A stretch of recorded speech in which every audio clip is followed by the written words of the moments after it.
It won't always be easy, but it will be worthwhile. Okay? So, that being said, let's bring up the man of the hour to share with you an accelerated general negativity clearing technique. This is called, lovingly called the Wham Bam Gray Room Slam. I give the floor to TJ Zebo. Come on down. All right.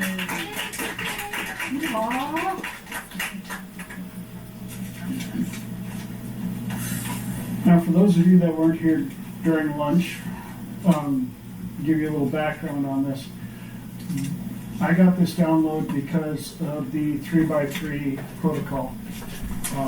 We were going over gray room practicing. I had one more rep to get in, and we were out of time. So I saw Zach and was like, dude, I need one more rep. He goes, we don't have time. And time is just a idea. We can do this quick, and effectively did the gray room in under 30 seconds. Can anybody think of how this would be beneficial? Okay. A little background on this. To teach this or to show this, the client that I would... See you there, guys. Say goodbye. Good trip. We'll see you in Dallas.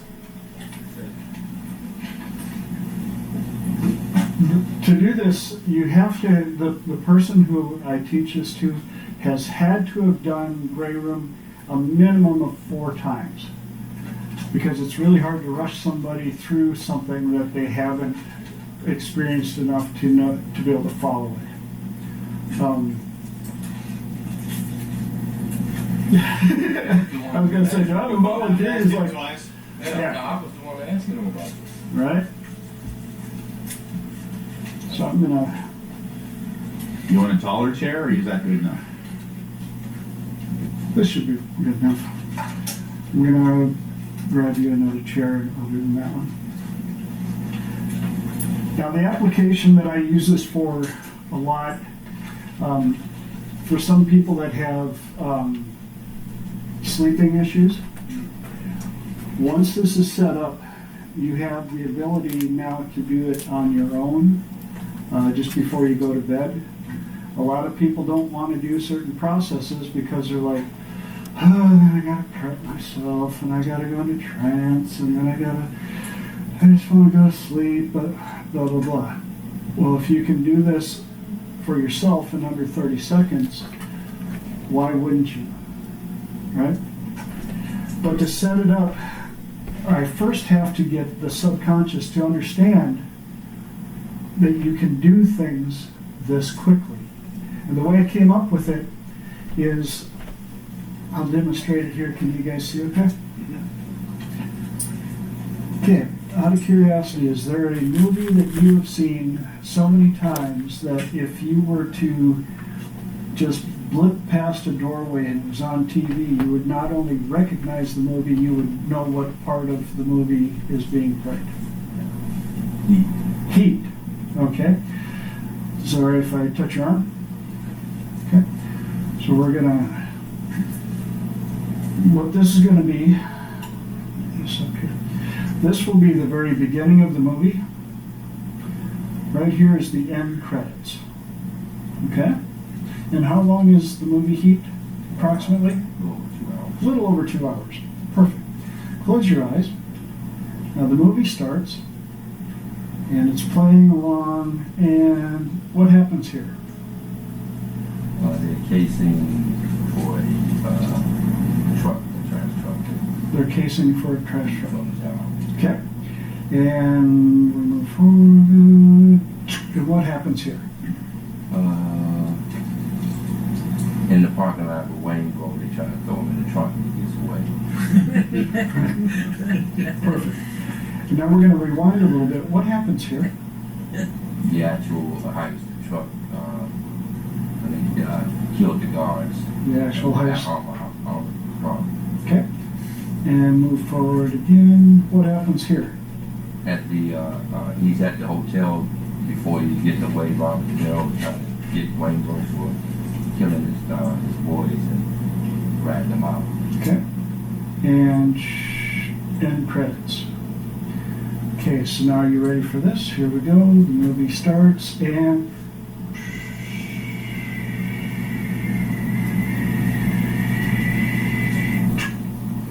did you miss any part of the movie? How long is the movie? Oh, a little over 2 hours. A little over 2 hours. Let's do that one more time. So we start here and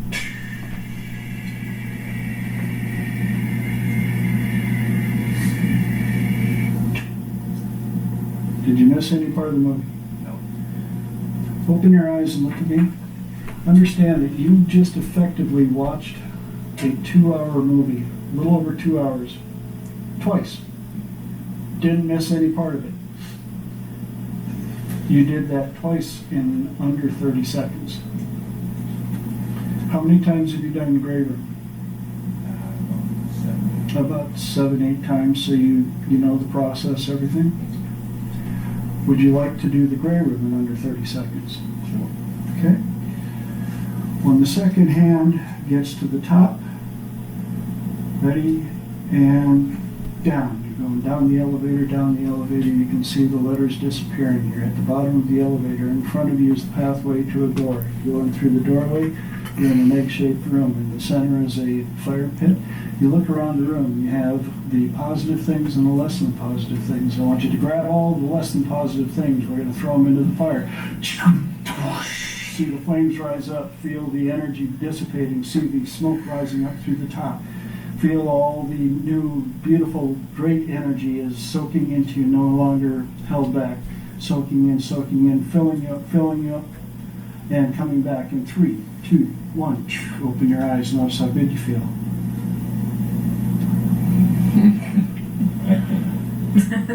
Did you miss any part of it?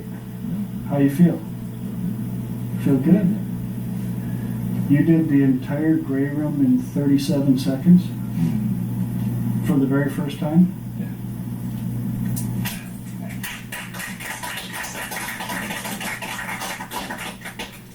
Any questions on that? So would you do that? Would you do the movie thing on your own just to get yourself into that mode the first time you did it? No.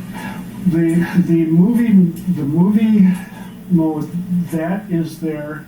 That's you helping your client so that their subconscious can understand the construct of how quickly it can be done. If I just come up to you and you've done the gray room 4, 5, 7, 8 times, and each time it took you, what's the quickest you've done it so far? I've only done it 2 times, and every time is way over 10 minutes. Way over 10 minutes. And if I say, well, you can do it in under 30 seconds, Yeah. Your mind So you're like, is just yeah, hell no. But if I can demonstrate that you can watch a 2-hour movie in that quick a time, yeah. So in that particular instance, are you inducing trance, or are they putting themselves into trance? Was it rapid induction, or are they putting themselves under? combination of the two. Because of the fact that they've already been in trance for gray room, I don't find that I have to go through and set up and do trance and deepening and all these things. You already know that when you're in gray room, you're in trance. Yeah, you go there. And so for example, I've got a couple of clients that were going through divorce. Well, divorce, they come and they see you and you get them all cleaned up and everything's good, and they go home and one phone call from the lawyer or the spouse and they are covered with shit again. Oh, yeah. And to think that they are going to have to wait and make it through and carry all this shit until the next appointment to come see you, they now have permission. They've got my phone number. They have permission to call me. And as soon as I see it, I know who they are. I answer, and you can hear in their voice, "Sorry to bother you. Is this a good time?" And the first thing I say is, "Yeah. Are you sitting down? Or are you ready?" Those 2 words already have them prepped because they know that you don't call me for this while you're driving. you know, And I'll go, are you sitting down? Are you ready? Yes. And you're going down the elevator, blah, blah, blah, blah, blah, blah, blah. Coming back in 3, 2, 1, notice how good you feel. And you can literally hear in their voice how much weight fell off. Any other questions? Or now I've got a question for you. Who can think of another application that this could be used in? Learning. Learning. Memory. Memory. What if just asked him how you took the last 5 days? Right. So for me to activate, I just go, since you set it up, Mm-hmm. into very well. So he's set up to go now. Right. Exactly. Right. Yeah. There's now a mechanism in him by which he can compress time automatically, and that's what establishing the movie and the Yeah. timing on there, the slider, is about. It establishes a mechanism by which the unconscious mind can effectively and consistently compress or extend time. That is, Can you extend that on yourself? When Well, you- once it's installed, yeah. Well, yeah, once it's. but so you can't do all we gotta get in line for you to install No, it. you're going to do it on each other right now. Yeah, Oh, exactly. oh. Because you've already seen Yeah. how it's done. Now I want you guys to work with each other. Set up the timeline, Yeah. same way I did. Once it's set up, notice that I ran through the movie twice. And it has to be a movie that you uber know. Yeah. Definitely. And I've had a couple, well, there's nothing that I really know. Have you seen that one person was adamant? I don't watch movies. I hate blah, blah, blah, blah, blah. And I said, all right, have you read a book? Yeah. Okay, yes. All right, same thing. Okay, this chapter. What chapter is it? Mm-hmm. What's going on? So you find something that has that basis, but for the most part, in this day and age, pretty much everybody has seen one movie that's their favorite that they know well enough to do this in. Would it be a good idea, just because it would program your mind to watch the movie and then do it right after it, just so that you would, because literally recall and it'd be super clear? If you absolutely need to, but You haven't seen that? again, Yeah. there's, And ideally, this should be a movie that you enjoy. Yeah. You're going to find that if you enjoy the movie, you're going to get that oxytocin and dopamine release. The body's going to get more neuroplastic, and the more times you watch the movie, Yeah. the better it's going to get. Yeah. So, I want to ask you about my Halo start later, but if that helps for stuff. yep. Great. Any other questions before we break to try this out? Don't overthink it. Just do what he did. Okay? All right. Groups of 3. Go. Theoretically. Yeah. Learn to do this stuff without equipment.